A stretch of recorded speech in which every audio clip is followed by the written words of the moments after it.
continue. Yeah, I have this message.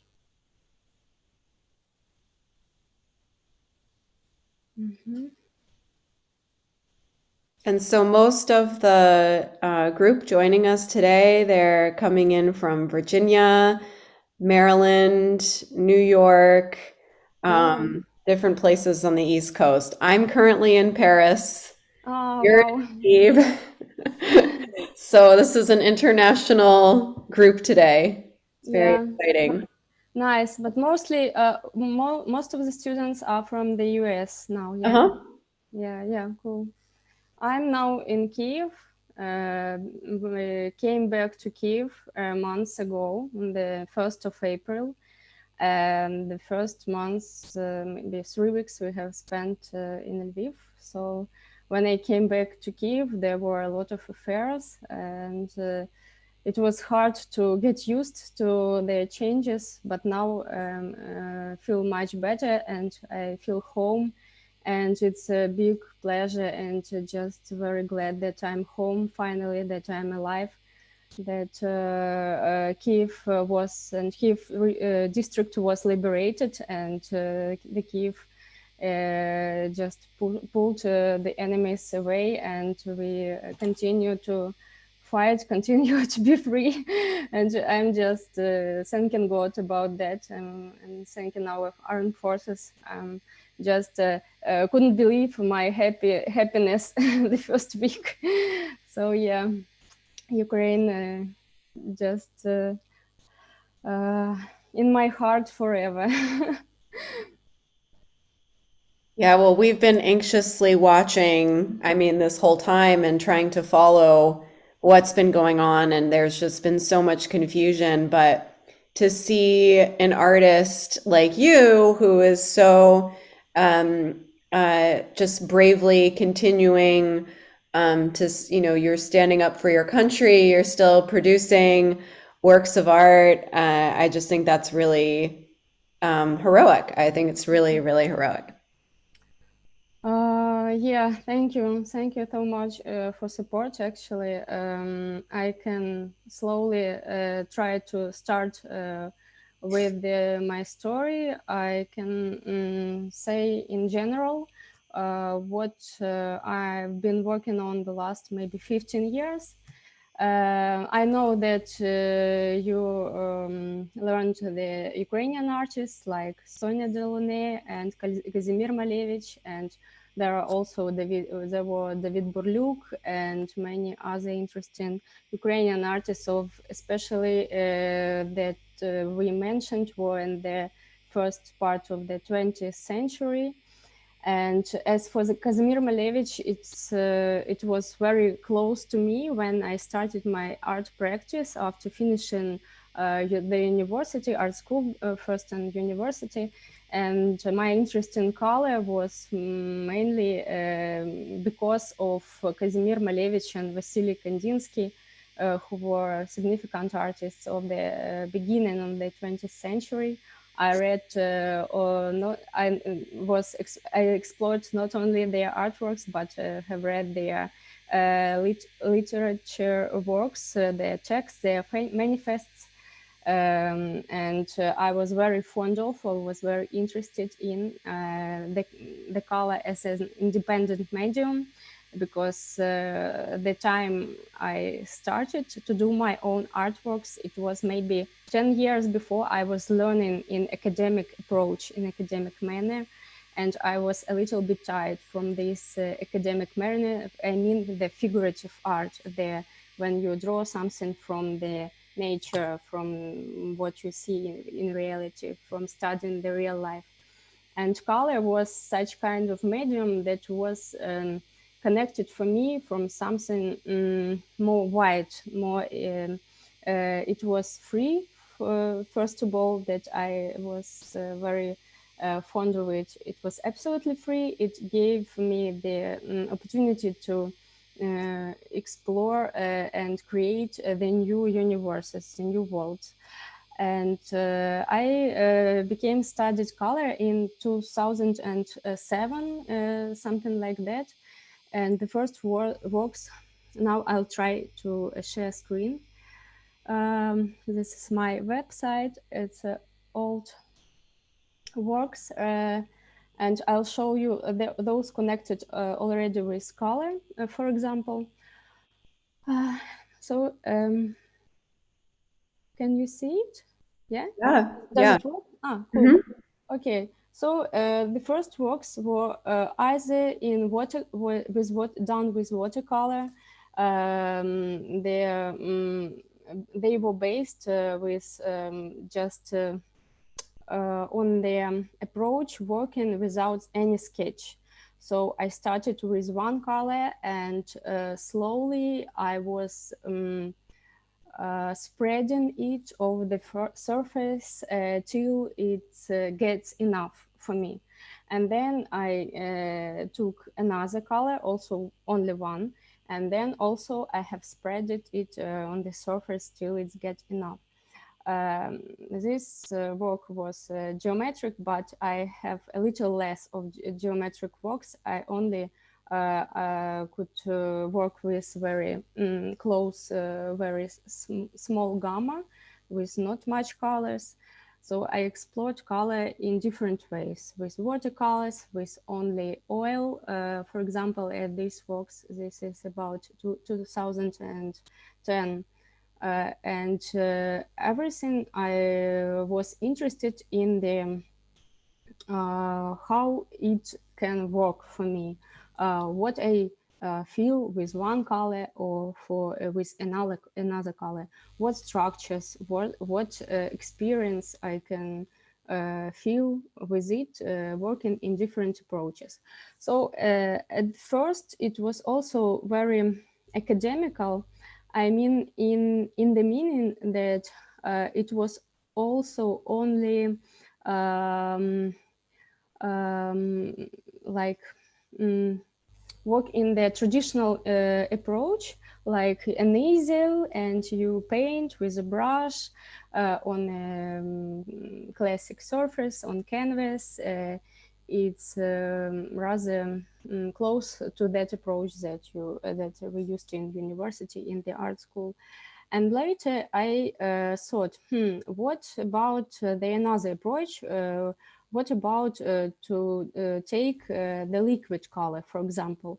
And I put the canvas horizontal, on the floor, just horizontal, and tried to use more liquid material. Then I started experimenting with different mediums that I added not only oil, but also acrylic, for example, and also some secret mediums, some kinds of varnishes. So step by step, very slowly, I came in 2016 to my own like know-how technique that I called liquid, because it's really liquid and it looks like different variations of like something that flows, something like like a river, something like changes, and in some moment it gets uh, still, yeah, like a frozen. So you like catch a moment.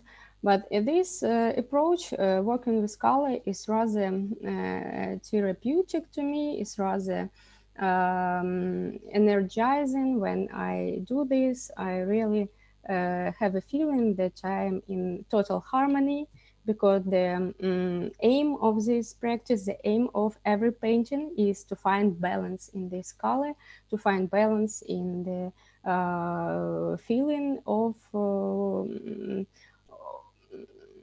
this structure that color makes in on the surface, and to find the right moment to stop. It's also very not easy, and it's also about the balance.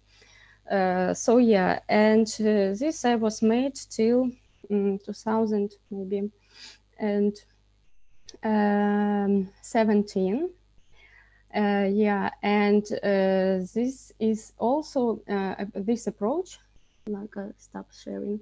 This approach is with color. This story with color for me is very close to nature, and it's a part of the big understanding of all my art practice. It's connected with changes because it's connected with the nature, the laws of nature, and if we see how everything works in nature, everything is cyclical. The winter and summer and spring change each other. Something dies, something borns, and it never stops. And it's rather dynamic also, and it's rather changeable. And yeah, and you asked me to speak about color first. It was really color still has big meaning for me, and mostly I am known as an abstract painting, although there are different approaches still in my practice. But time changed, and it was not everything not so easy for me in art. I understand that I'm a kind of person because changes, it means a lot for me, and that I can't do one practice for more than maybe 2 or 3 years. For some moment, I understand that you need to pass it by, and something new appears, and you can just ignore it.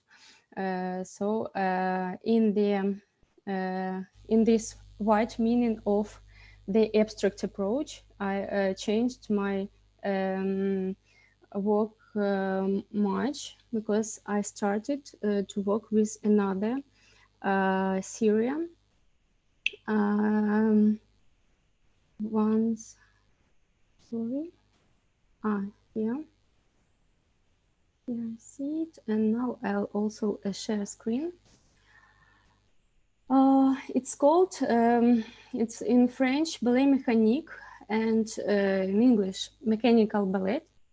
It was also a 2 years story for me. There was 2 exhibitions, and it was 2018 to 2019.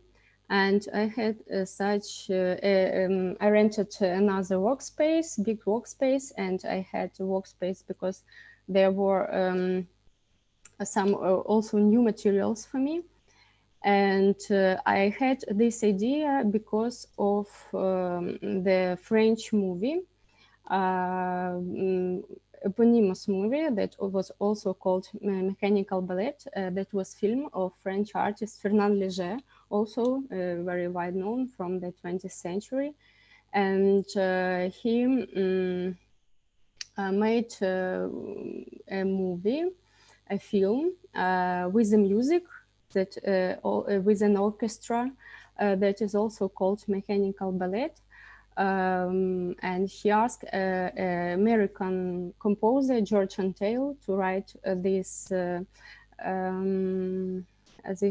composition, this orchestra for him.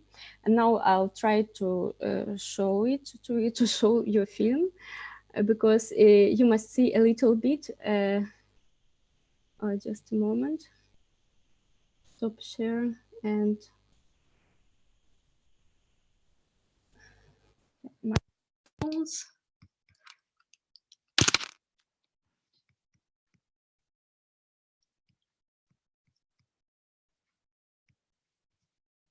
So, do you see it? Yeah.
So, okay.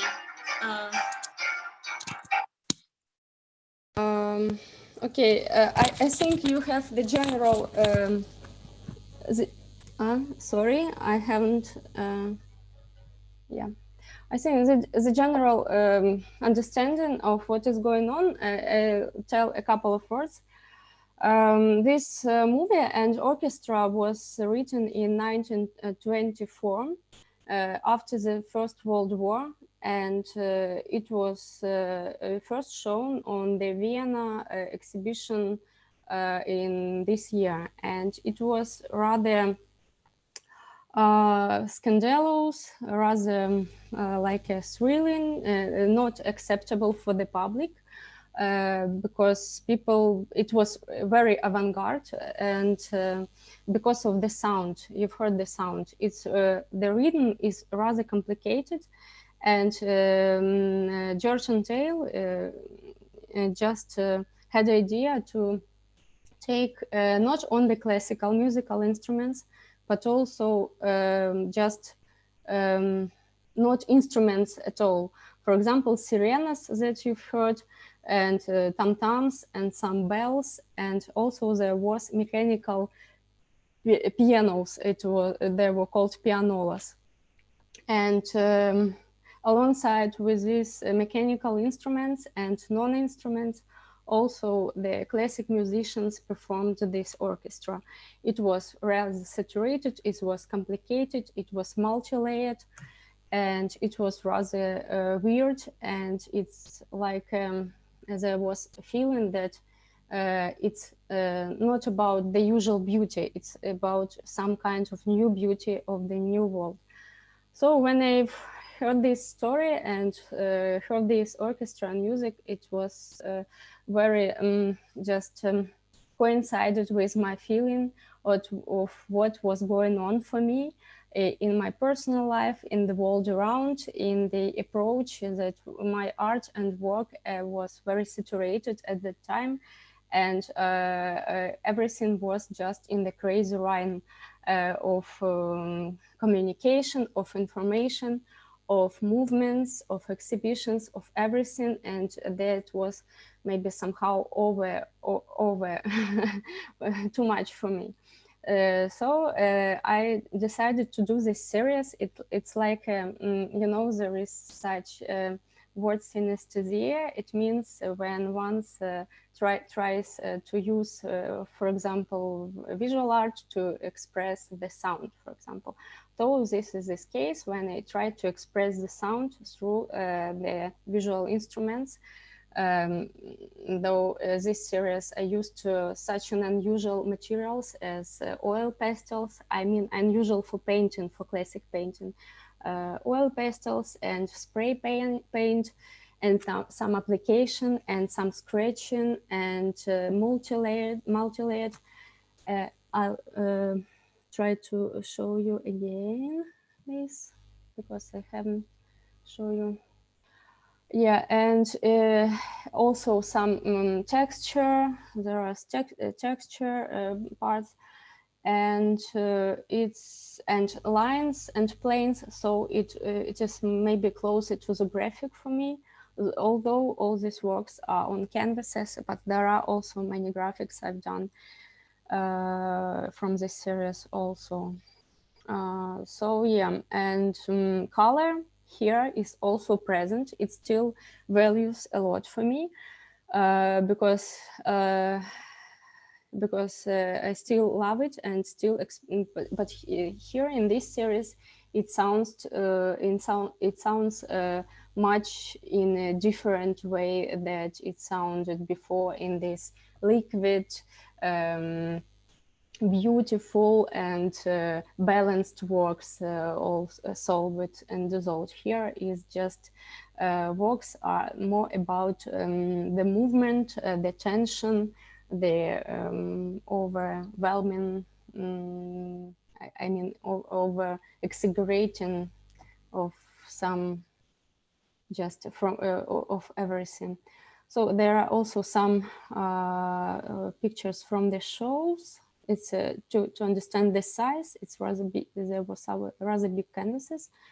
This is 2 meters. Yeah, and then the format is also a little bit closer. The vertical narrow format is. Someone told me that they see like portraits in these paintings, like an abstract, but it's depends on the viewer. It's also the picture from the museum, from the Chocolate House Museum in Kiev. And this is, I also included the painting in my friend's house in Irpin that just were a month ago destroyed almost totally with the Russian soldiers. So this is, I think I will stop a little bit on this for you to maybe ask some questions, because this is the main thing about the abstract, the color, and then I'll pass to the next more figurative series and more conceptual ones. If no, I may continue.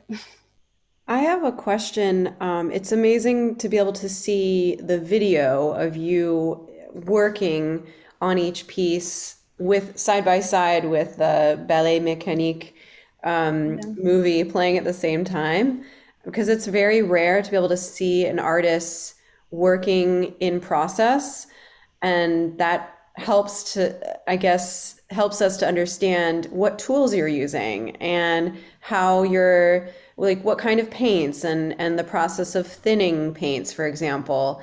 And I loved watching you pour and scrape and create these interesting textures. And with many of these works from this series, there's this drip effect that to me is like very kind of, it's reminds me of abstract expressionism in a way. But I was wondering how you achieve the drip effect.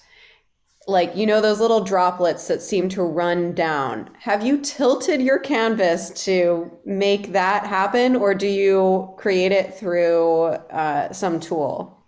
I can change the angle of the canvas. Absolutely, yeah, you're right. But also, it's my secret technique. Oh, okay. You don't have to So you don't have to give it it away. contains, yeah. I don't tell the precise recipe, but I can tell that there is oil painting in this. It contains all oil paintings, and also I do mostly horizontally and change a little bit the angle, so to make the paint to go to precisely to that field that I need. And also I may fix it step by step, and also I need to watch very carefully how it gets dry. And through this maybe a couple of hours or 3 hours, and I watch how it gets dry, because it changes on this way. And I also change it in this process of drying, change it in that way that I needed. Yeah. And with these pieces that look, they're gorgeous and they look so spontaneous and organic, do you work from a preliminary sketch, from an idea, or are you just in the moment creating without any kind of planning beforehand? Yeah, by the way, all these paintings, all these works from Ballet Mechanique series are without any sketch and without any previous sketch. Also, big canvases are without any sketch. You need to be rather self-confident, rather have an experience to make this, because I had an academic experience, and it's also about composition, and and I know that I can feel it in the moment, and I don't need a sketch. But I also have one series that sometimes I can make it really, and I have one series also liquid that I've done a little later in the 2 years ago, and it contains several works with sketches, and I will show you a little bit later. Great, It thank is you. called Gamma. It's also liquid. It's not ballet mechanic. It's not compositional, but it's more also about nature and color. Okay, then. Does I have a anyone have any question. questions? Yeah.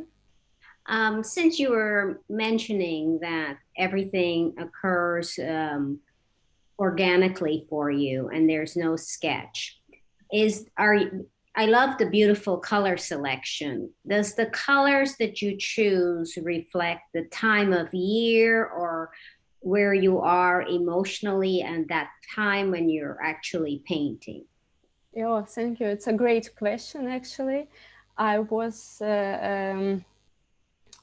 about to tell it also a little bit later about when I will tell about precise this also liquid series that is called Gamma of 2020.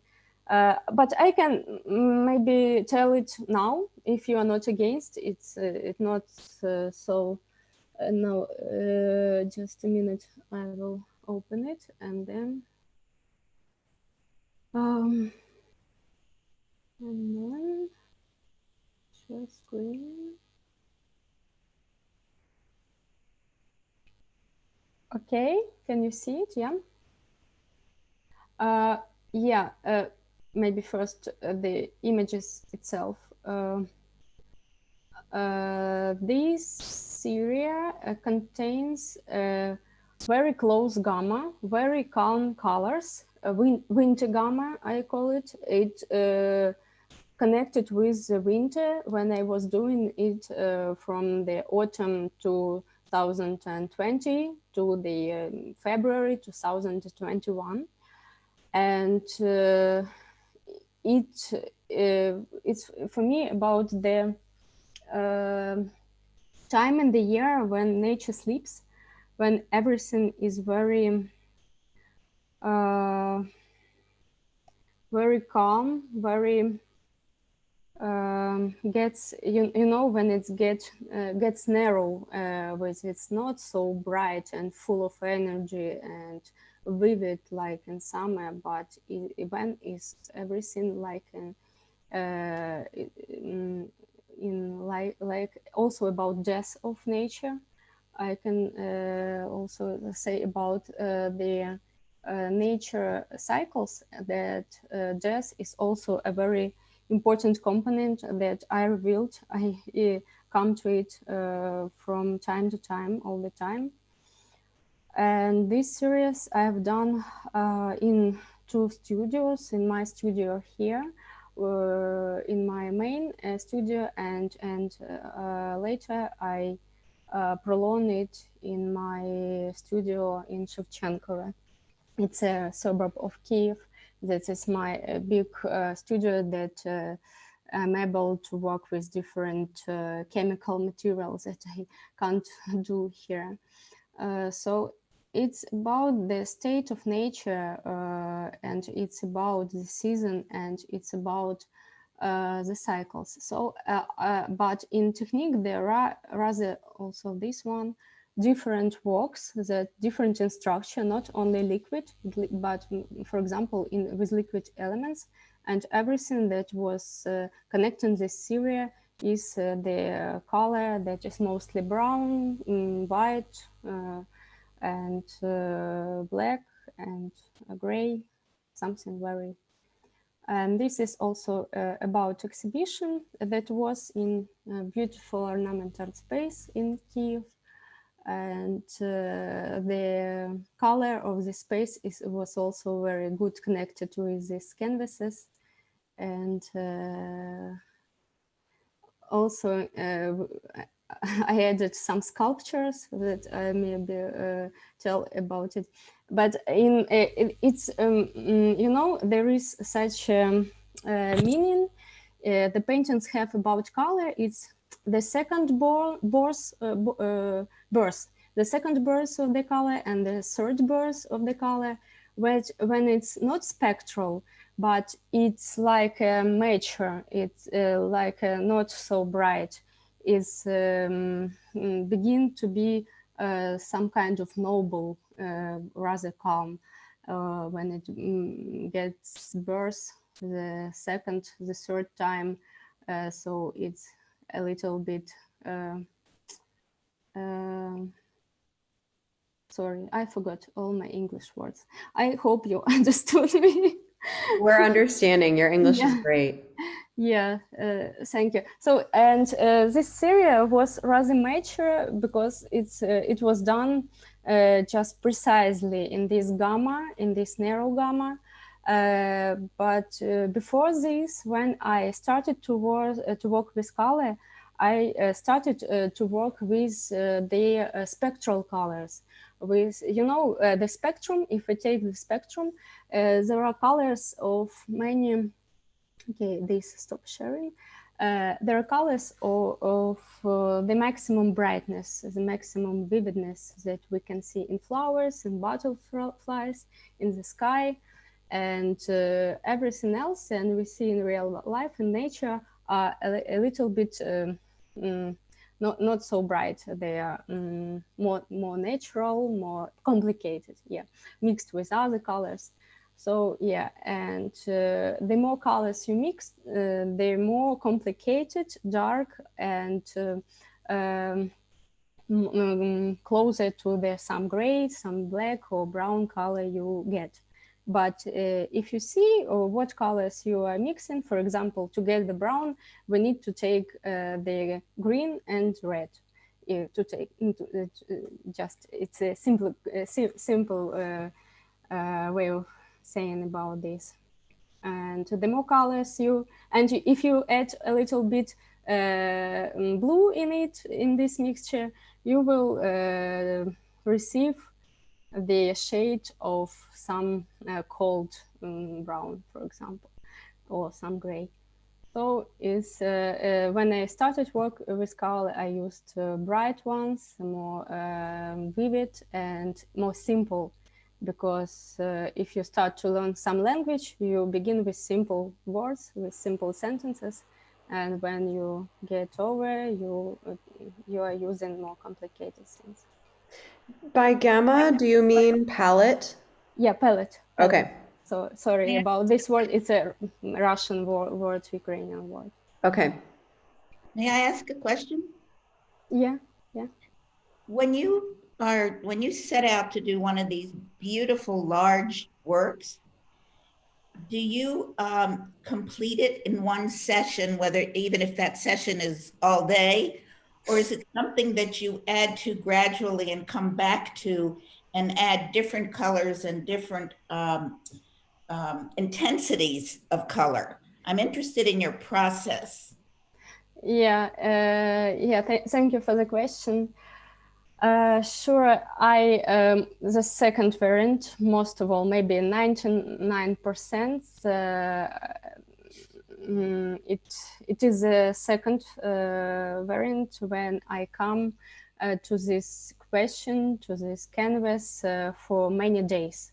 I can I come in one day for many times when I take several canvases and do them simultaneously, for example, because when one gets dry, I can do another and then get to the third, to the fourth. So I just like running between these canvases and dancing also. And of course I need for sure many days and come back, and from the general picture I slowly get to the details, and on the later stages I just do some detailed maybe nuances, and yeah, and almost all of these paintings are with about the liquid technique, about the gamma, and about ballet mechanique, and they're all multi-layered. Yeah, multi-layered, and I need much time to finish it. Thank you. I have another question. Your previous slide, it shows the paintings that there were two circular paintings, and then one that was displayed almost on an end like a rhomboid. Were you trying to have the audience focus differently? That's why you had it hung that way? Or was there a particular aspect of the painting that you wanted us to view? Sorry, I don't understand now quite well. What painting do you mean? In the very beginning? No, just the last one that you showed. The romp. The romp form. I understand. It was just an idea. It was just playing a game. Oh, okay. Because it was actually it was called the Winter Flower. This canvas. And that time I was finishing the whole series. It was the last painting in the series before the exhibition. We had already exhibition planned, and I already kept in mind the space of the show, the space of the gallery, and I know that there would be something. There would be a place. The central place that will keep the attention, and it would be great to make like a romp, because I had not only square and usual canvases, but also circles. And this third variant is just to make the accent was an idea of the rhombic. Very interesting. Yeah, it's just also about the composition, but the composition of the whole show, you know, when you keep in mind all the canvases you are to exhibit in your mind in general. Thank you. Yeah, super interesting how the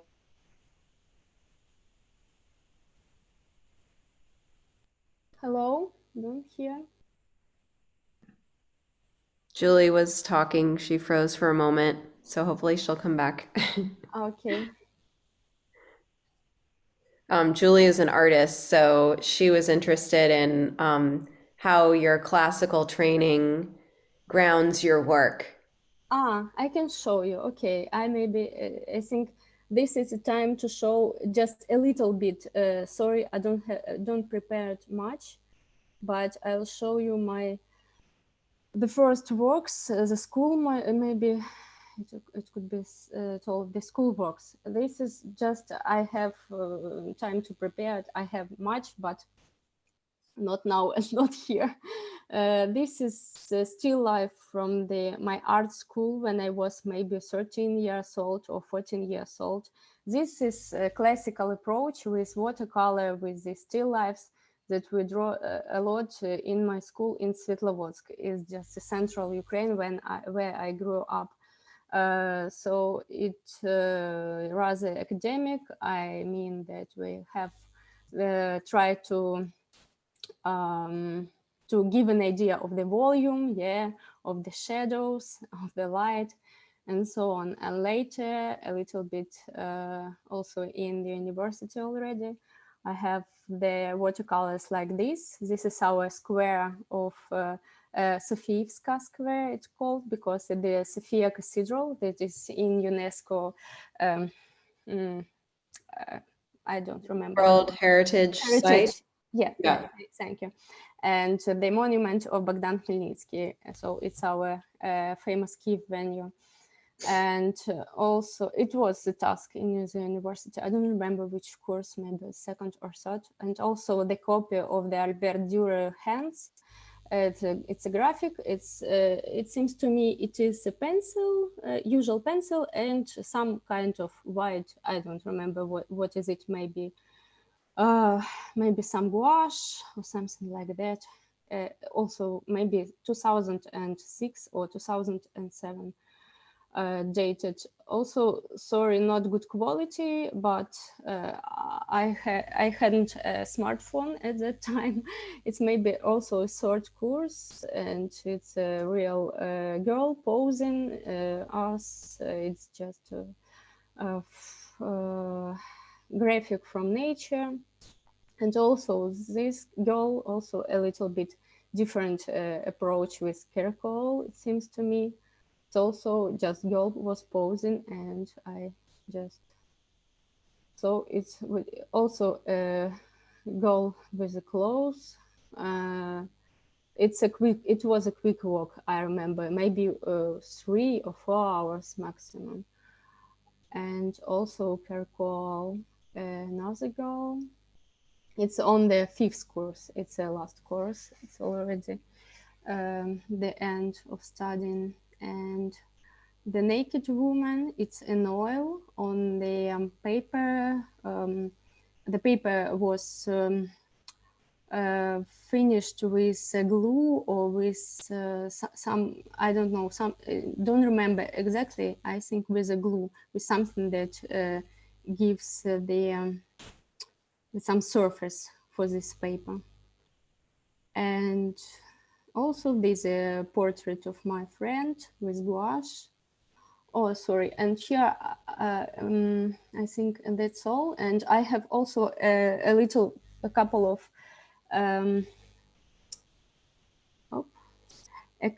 works on my website also. Those are amazing, especially that first still life that you showed us, the way you captured light. It's just magnificent. Thank you. Thank you so much. Also, I have a little more works on my website. For example, do you see it? Yeah, now? Yeah. Yeah, cool. So it was my diploma work. It was called The Awakening, or jazz jazz music, пространство, space, jazz space. Yeah, and it was a big work that I was working. The clouds are also always inspired me, because the clouds is such substance that is something between, something you can touch in reality and something you can touch. So it's it's inspired me a lot on the first stages. I began to paint abstract color, like I can show you maybe So later. someone, Phyllis just asked about your journey from representational painting to abstract, and would something like clouds have helped you transition Yeah. to more abstract works? Yeah, it's also the first works. Yeah, because I've painted clouds a lot for this diploma work. I got up at 5 o'clock many times before to make the sketches with an oil from my window or from my balcony of the clouds with the rising sun. So when the sun rises, you can see very special hours, very special colors, of the clouds. They just make different shades, and that was that I need. And later my color began to mix with some material, mix with some academic, and there were works just on just something between. I couldn't refuge from the academic things, but color began to be rather important for me also in such works, because it was something on the path between. Also this more academic work and so on. So, okay. And this is also very similar to colors, to clouds, but it's already abstract. Yeah. Okay, stop share. Maybe I should speak about some more serious things, if you are not against, which were the changes really fast. And from 2019, I felt that something began to happen. In the autumn 2019, I began to have some kind of prediction, really.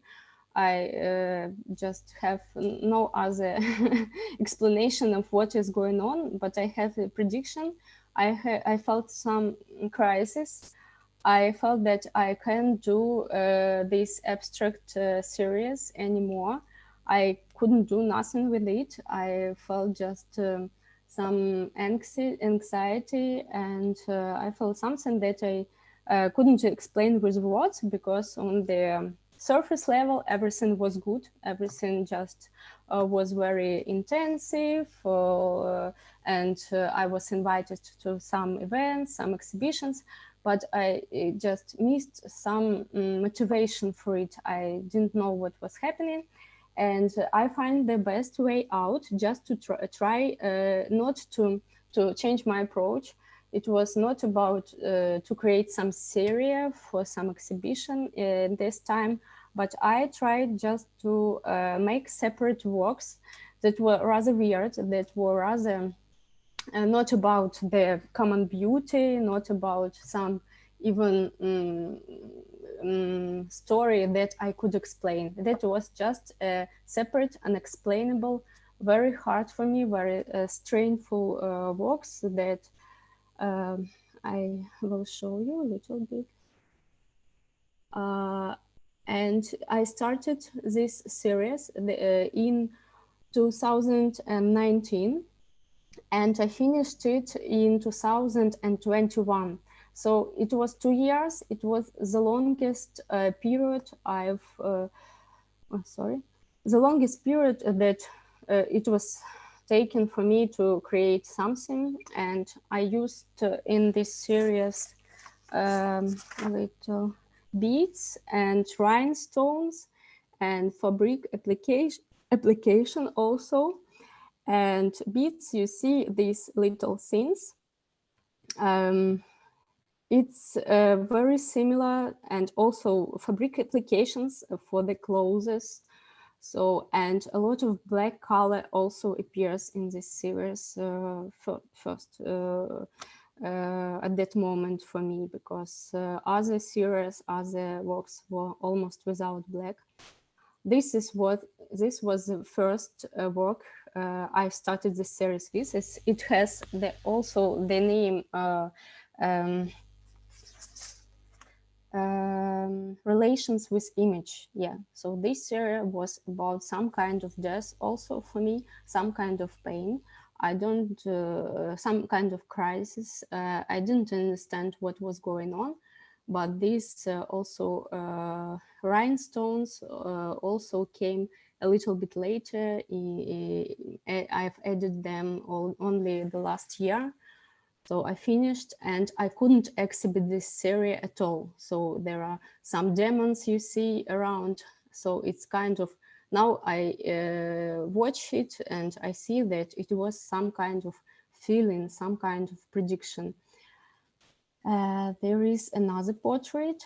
It's my husband. It's in another style also. And there are, I've told that there are separate of different sizes, of different styles, of different approaches. And every painting was just some kind of story for me that I made.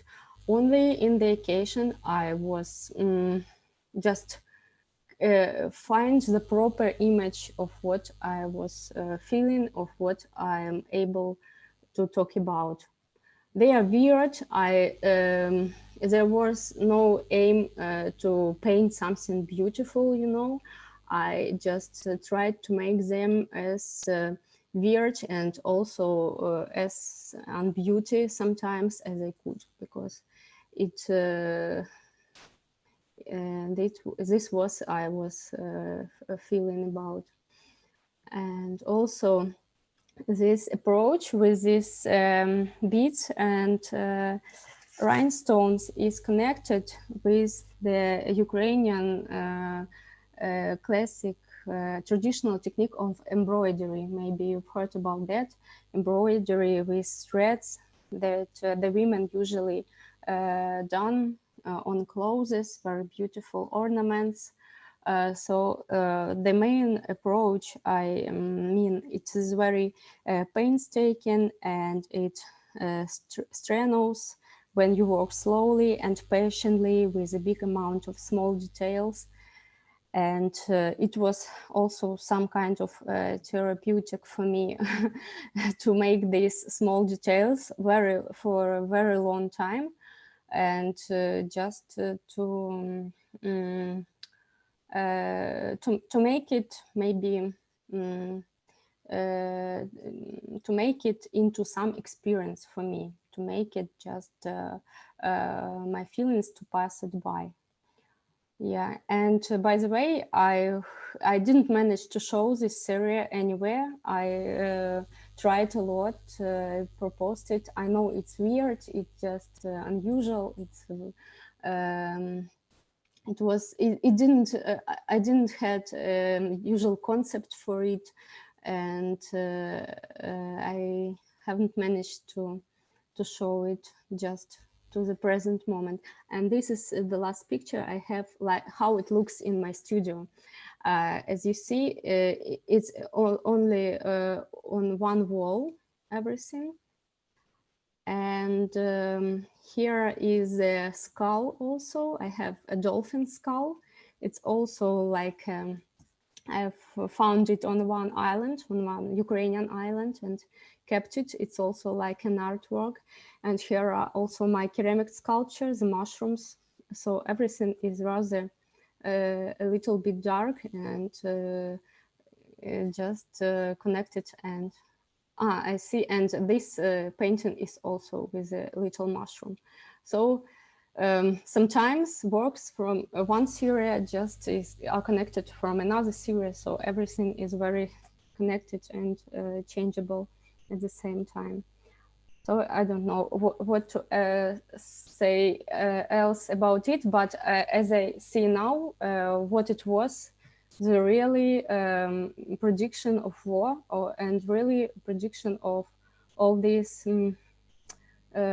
state when all your earlier life is just destroyed, and you don't know what to do next and how, and it's just really scary. Yeah. I noticed that certain things are repeated, and so Phyllis was asking too about the I that you repeat throughout this series. Does that carry certain symbolism? You see, you mean this I? Yeah. Yeah. Mm-hmm.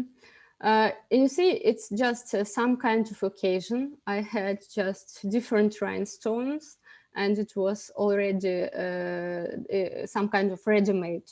I didn't have a prediction, but this is exactly this word.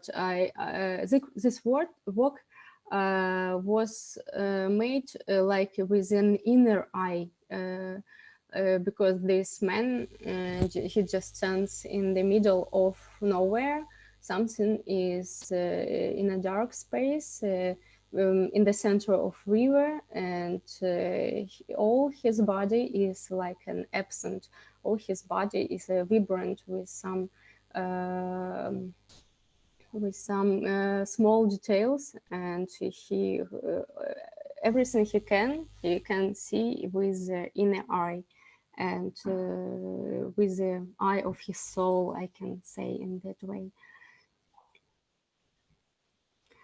Yeah, okay. And did this series, was it also a reflection of kind of the isolation and all the, Lockdown, what you happened mean? during the lockdown and Yeah. yeah. Yeah, all this also, because the weird scenes began in 2020, as you know. Yeah. Because also felt it very well in Ukraine, and also there was a consequence of really difficult times and changeable times. And yeah, I think also I was thinking about their isolation, about the changing of relations with people, because of this, about the changing of the state of mind, and it was also important. Okay, and then I think we will, okay, stop share. We will go next, because there is also one more. I don't know. Do we have time enough? Yeah. Maybe we won't have. So you can stop me if something, because I can speak much about every Syria. The next I want to show you it is called working name is White Perspective. 1 minute. So it is connected with the previous series with this work also, because it's also black, and sometimes I wanted to show that previous series with this work included, but it's only ideas now.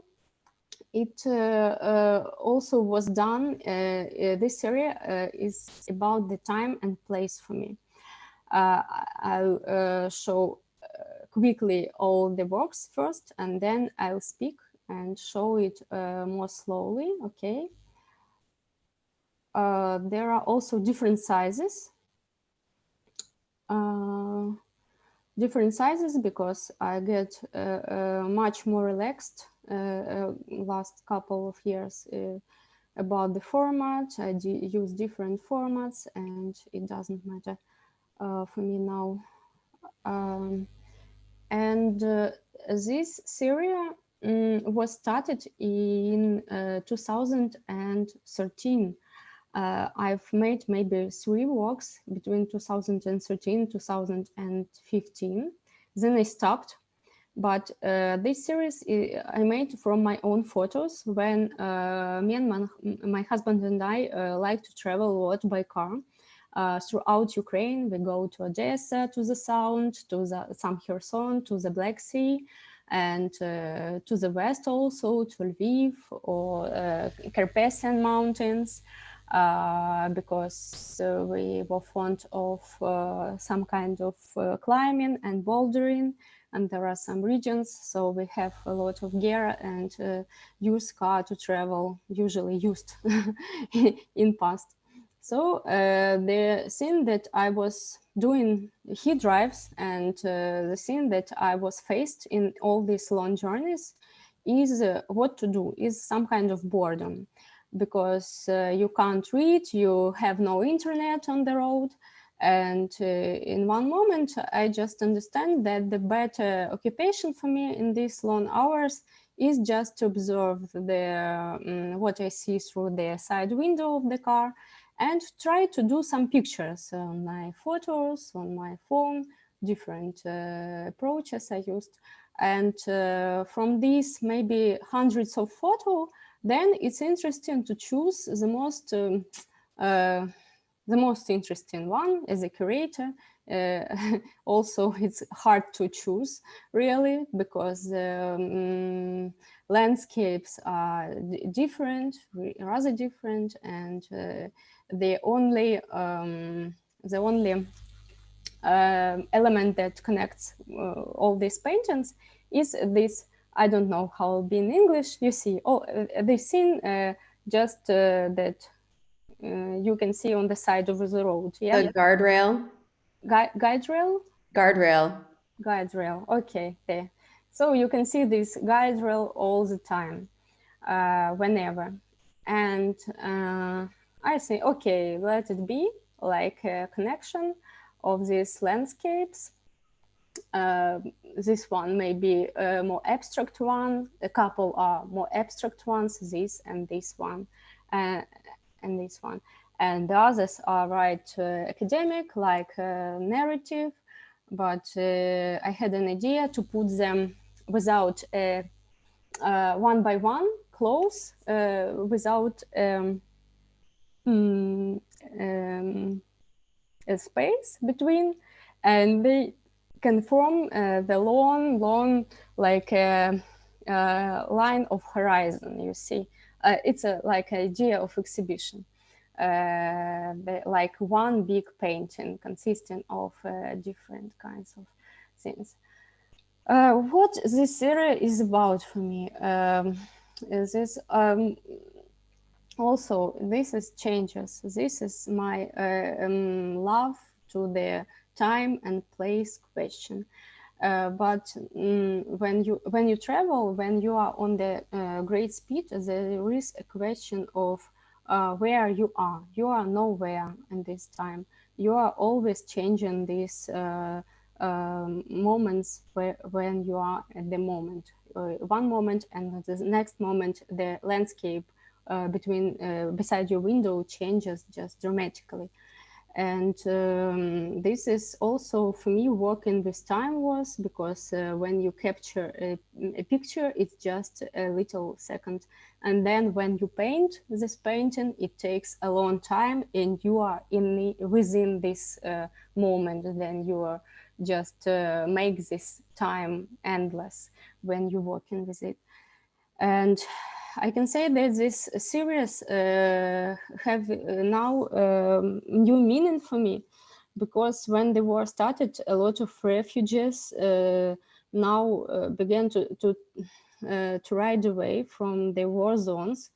And we also were some kinds of this fleeing from the war when we rode 2 days from the Kiev region to the west, to Lviv. Usual trip in usual time it takes maybe 6 or 8 hours, but we rode it for 2 days with because it was very slowly because of the great traffic jams. And now this area for me is mostly about the place, the meaning of where you are, of your stable, not stable, of your home, of the changing feeling that because when we fleed to Lviv, 2 days it took to get to Lviv. Then we were changing several apartments in Lviv because we have been living in one flat, then in another, then in the third place. And our friends helped us with the apartment. We just lived being the guests. And I have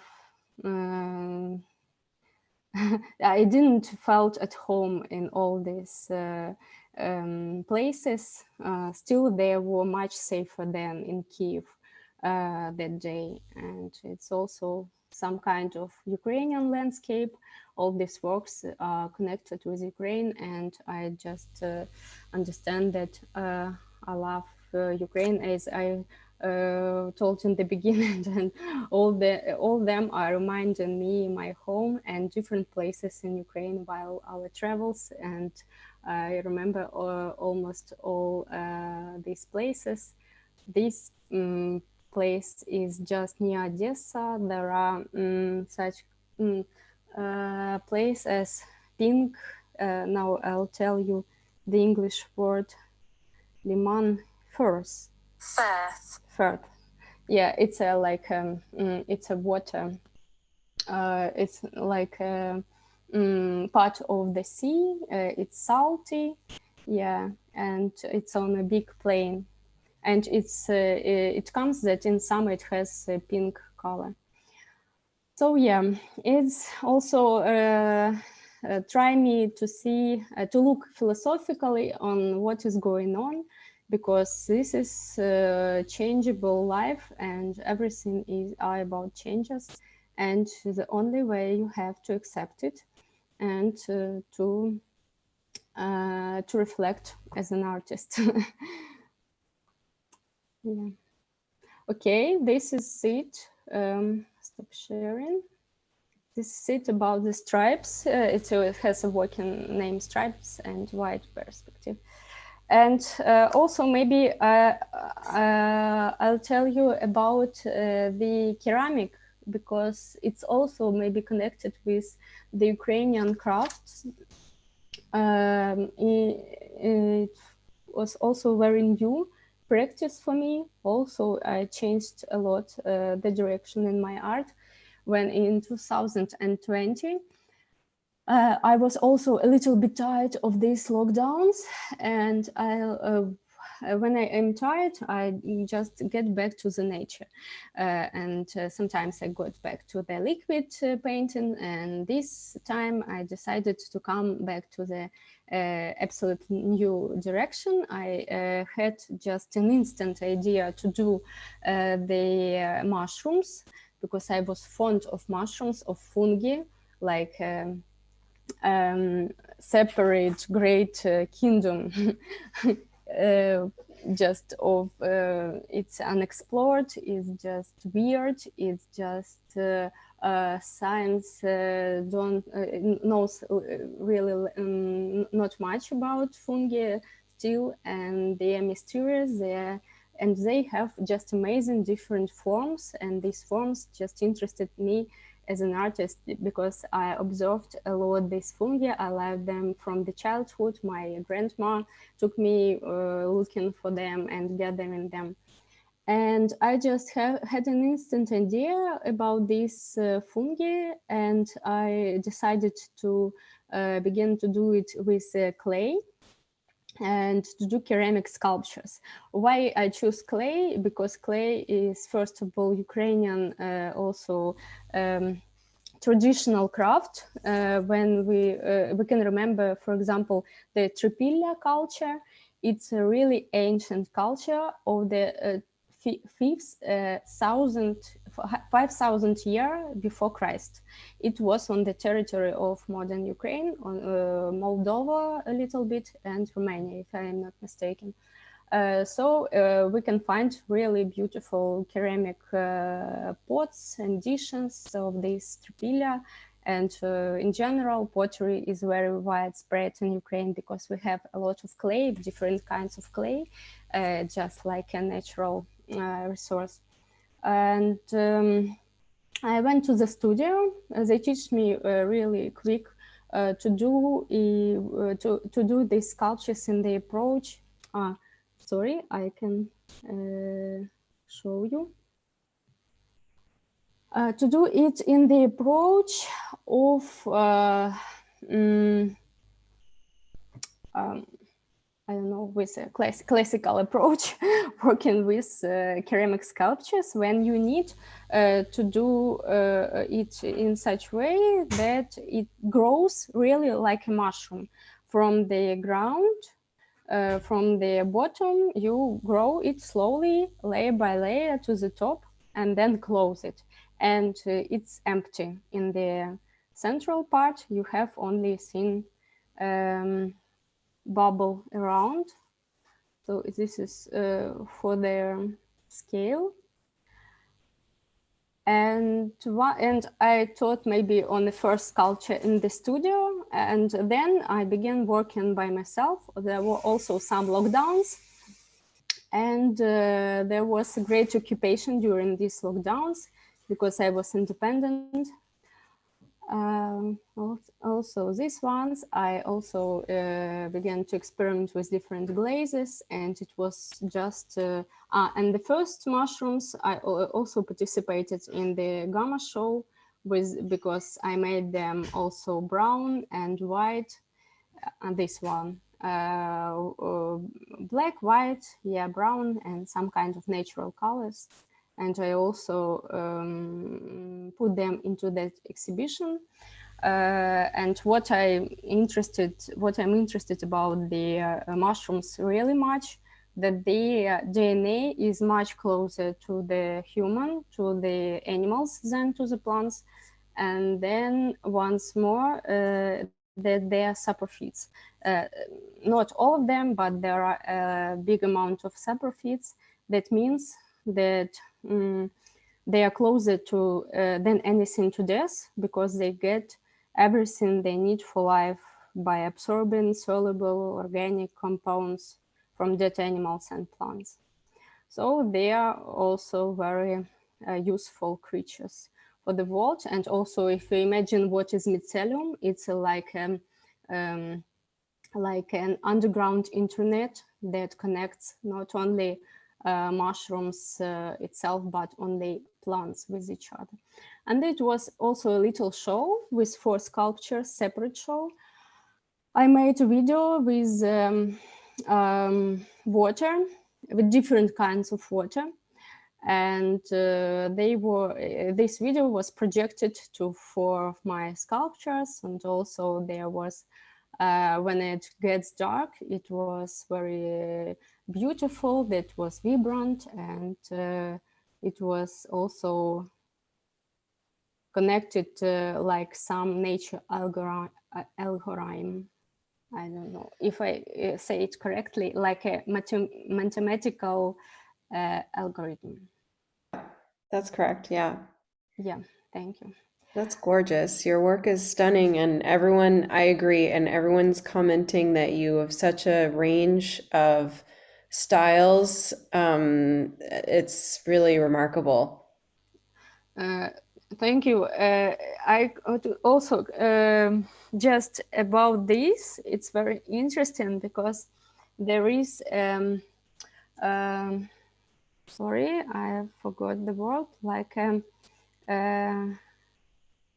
beliefs. There is a belief, there is such a sample of thinking that artists should act in some one of the style. So like a recognizable style. You've heard about this, I think, because I've heard many times, and it was rather hard step for me, just to let me act in the way I feel, to change this style if I feel that it is right for me to change it. And it was in the beginning, it was rather hard to be brave enough to do this. But then it comes like a natural process. Yeah, it's like a constant reinvention of yourself, of your work, and it's really interesting to see all of the different series that you've made. It's just fascinating. Thank you so much. I think that is I could tell you almost everything. There may be one series left, or I can tell you also about maybe the quick war pictures that I've been drawing just the last 2 months, because there are also big changes, and I couldn't do any more. Yeah, to Besides that, see yeah. your direct response to the war, that would be incredible. Just a minute. Also, I'll open it. Because we actually were very close to the war. First of all, as you know, the Russians were aimed to. Do you see in such a way? Yeah. Oh, because it's a new approach is opened. Because it was really scary, really traumatic, because when we got up the first day of the war, because of the sounds of bombing, because of the sounds of explosions, and it just were unbelievable, really unbelievable. Nevertheless, we've heard that the war could be started, but we couldn't believe it. Still, it's such a thing that outweigh far away of our usual life, of the art life, of the civil world, of the culture we have in the 21st century, of all these space flights, of all these beautiful things. And war is just such a horrible reality that we couldn't believe it in previously. But the first day we spent in Kiev, we didn't want to move anywhere else. But then we started such a big traumatic mental experience that we couldn't bear anymore, and decided to go from Kiev to the nearest village where my family lived. And my husband and I went to that village, to my elder sister, to her family, and to the parents, and we were to the parents of their sister's husband. So there, and her children were there, and we were together in a house in that village for more 8 days. But in the beginning it was rather calm, but then the front line, the battle just began to get closer and closer to that village, and we understand that after the passing of 3, 4, or 5 days that the war isn't stopped. It gets even closer to us. And when the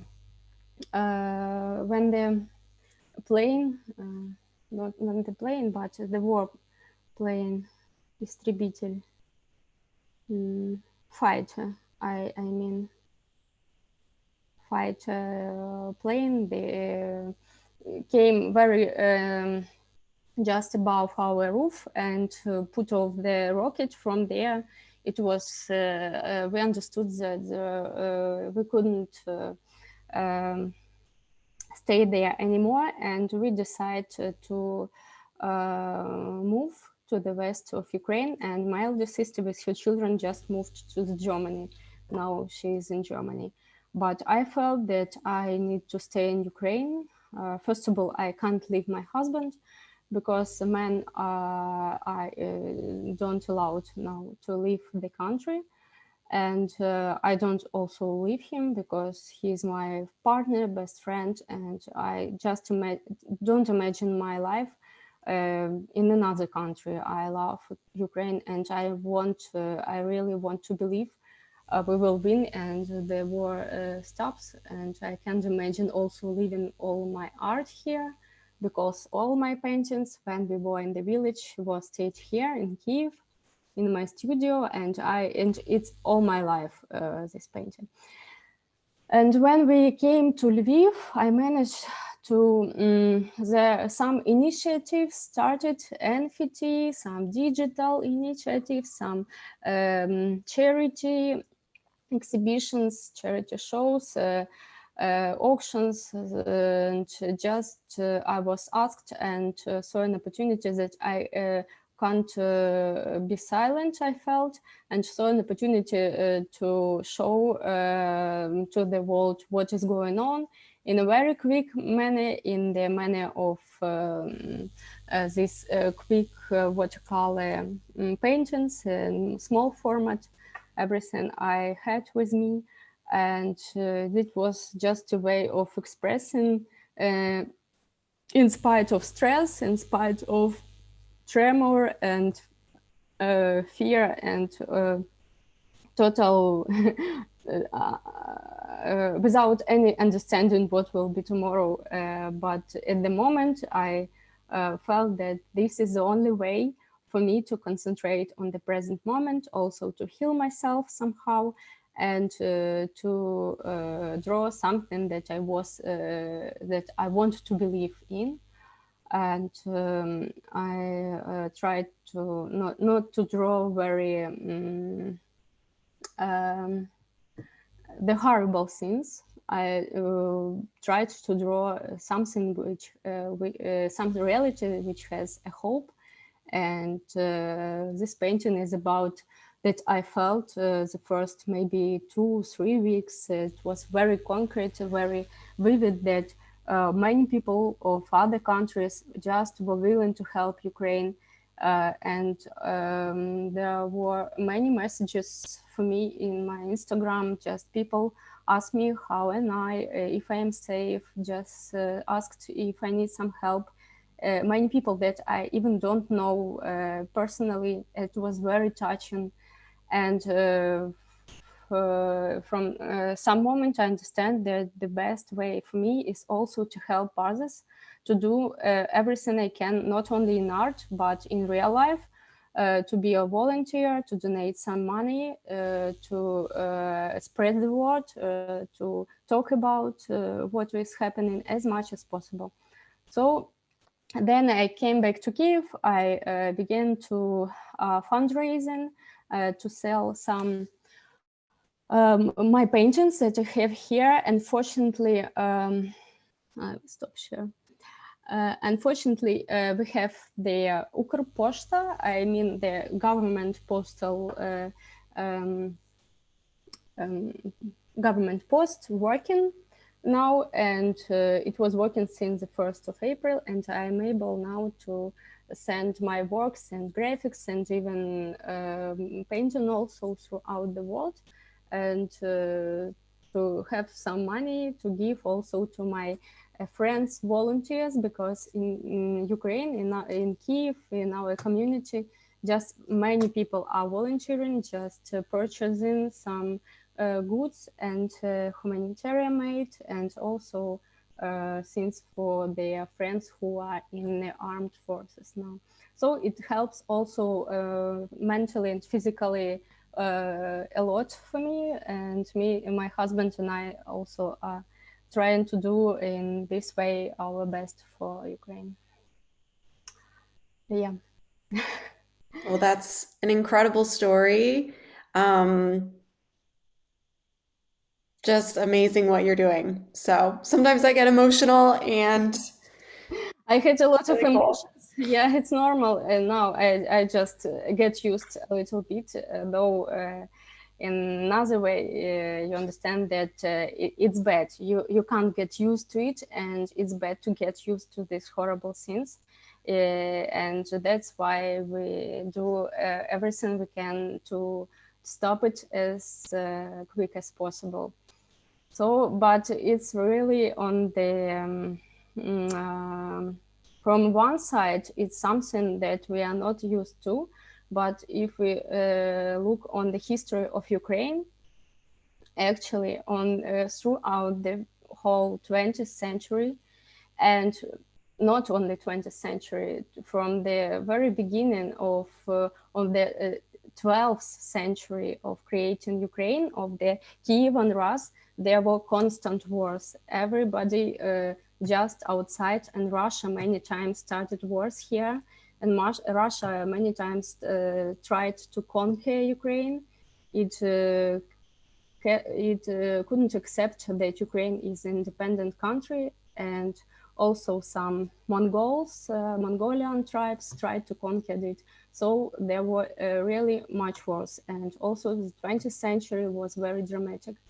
And Ukraine constantly fights for its freedom, and it's just I don't know. I hope that it will end soon.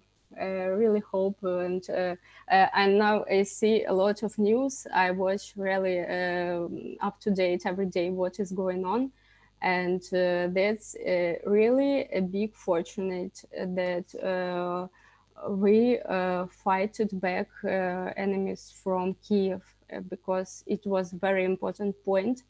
And it was a victory, actually, small local victory for us. And now Ukrainian armed forces are also very good. And finally, we started to receive good guns, big guns from the Europe, from different kinds of Europe, from the United States also. So we are very thankful. It's really good news now. So it's the situation now is much more stable. I want to be not only make a conclusion, but believe it that it will be more stable and more on the closer and closer to Ukrainians' victory, because it's really amazing what is going on. Because in the beginning, before the war, every country told that Ukraine will be conquered in 2 or maximum 3 days. And that's all. Because Russia considered to have such a strong and big army that Ukraine couldn't do anything with it. But we showed just a miracle to the whole world, and I think it will be really something beautiful from it. Well, it's nice to hear that there's hope and that the situation has improved and there's more stability. And I hope that that's a reality and that things continue to improve.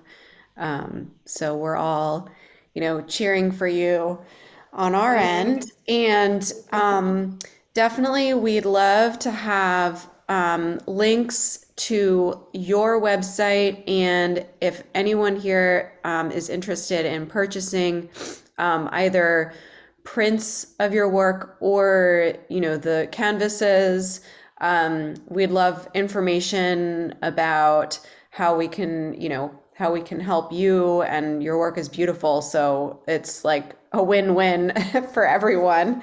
Thank you. So Thank yeah. you. I can type it to the chat, yeah? Okay. And if you put that in the chat, I'll also follow up with everyone who joined today in an email so that they have it that way too. Yeah, thank you, Lauren, once more for inviting me. I think it's the most important thing is just to keep the conversation and to spread the word, and to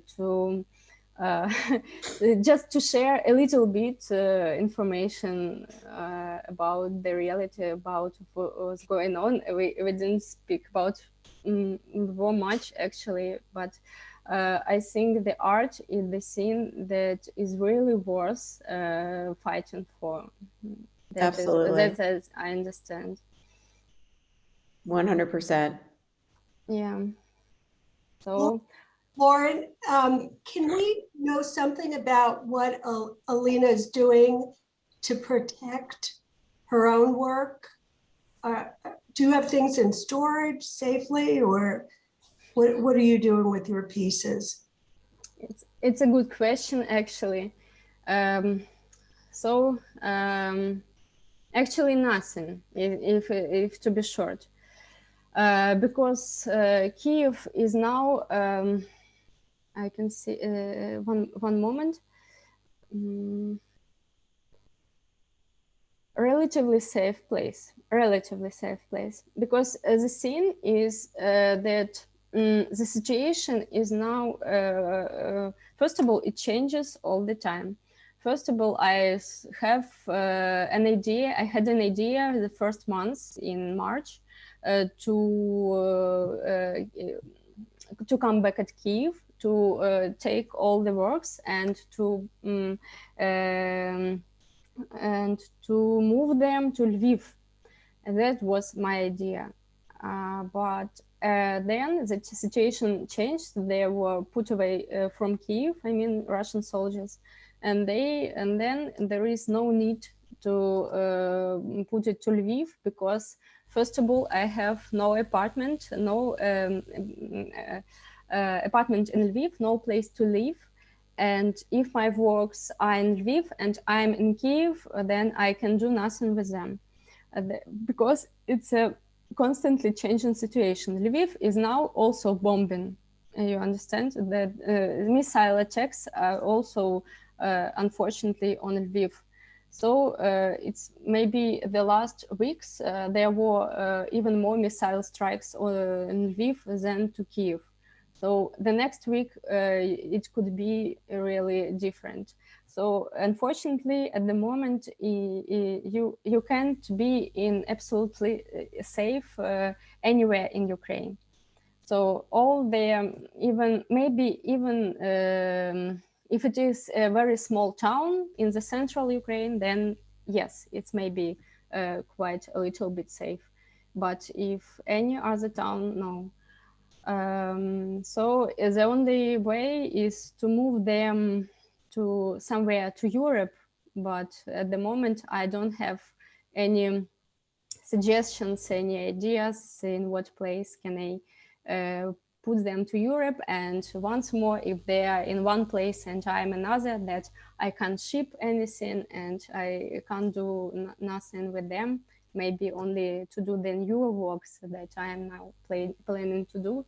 But I just, the only thing is to calm down and hope that everything will be okay here. Thank you for the question. It's you know, when it's a question of continuing of your own life and continuing the life of your relatives, and then the art is just the third question actually, because people's life it sounds really weird, but people's life are much more precious than all the paintings. And beside that, I have maybe about 100 of paintings now in my studio, and a very big amount of it is rather big in a size. 2 meters, for example, a series, 1.5 meter, and also about 12 sculptures that is maybe 30 centimeters. So if together all this, you need really a big van to just to change the place. So maybe something will change, and maybe there will be another opportunities, because everything now is just a lot of communication, a lot of opportunities. I try to write some open calls, submits, you know, and just if some good idea comes, I will pay attention to it. Yeah, I hope that this leads to more opportunities to show your work internationally, you know, in France and the US. I hope that there are a lot more opportunities that open up. Yeah, now I'm working on it, so I hope so also. Thank you. Well, best of luck with that. And I will keep my ear out for any, you know, open calls. If I see anything, I'll pass it on to you. And I wanted to thank you for speaking to us today. We are so appreciative that you've taken time out to tell us all about your work. Your work is stunning. It's just remarkable to see how many different avenues you've taken with your art, and each and every series was just fascinating to learn about. So yeah, I can't say thank you enough for spending your time with us today. Thank you, and thank you everybody, to the students who was watching me, who asked questions that I heard. It is really, I'm really appreciate. Yeah, thank you about your questions, about your interest, and about your interest in the whole Ukrainian art. I wish you good study and continue to learn more about this, all this direction. Thank you. Thank you, Lauren. Thank you, Alena. It was great. Thank you so much. Thank you. Thank you. Thank you very much. Thank you, Lauren. Thank you, Alena. Thank you. Thank you, Dusti. Bye-bye. Thank you. Bye. Yeah, bye-bye. Bye.